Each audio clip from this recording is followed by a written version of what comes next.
Hello friends. Welcome back to another video. New firmware version 1.32 released for Nikon D6. Nikon has released a new firmware update, version 1.32, for the new Nikon D6 flagship full-frame DSLR camera. The D6 is Nikon's first professional DSLR not to offer support for compact flash media. Unlike the D5, the D6 will ship with dual XQD, CF Express card slots.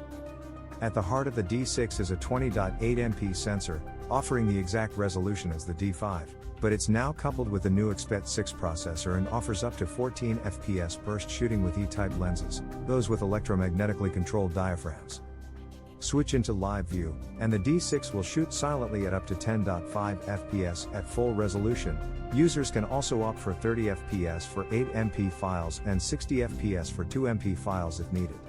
The native ISO range covers 100 to 102,400, with an expansion range of up to 3.2 million. Let's have a look at what's new in this firmware update. Changes from C firmware version 1.31 to 1.32. Fixed an issue that in sporadic instances resulted in the shutter not being released when the shutter release button was pressed during consecutive shots of a portrait subject.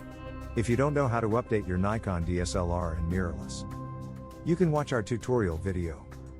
Link available in the description below. To check out if you face any problems.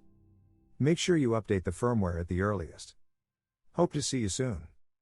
Don't forget to subscribe to our channel, hit the like button, and share this video with your photographers fellows. Thanks for watching.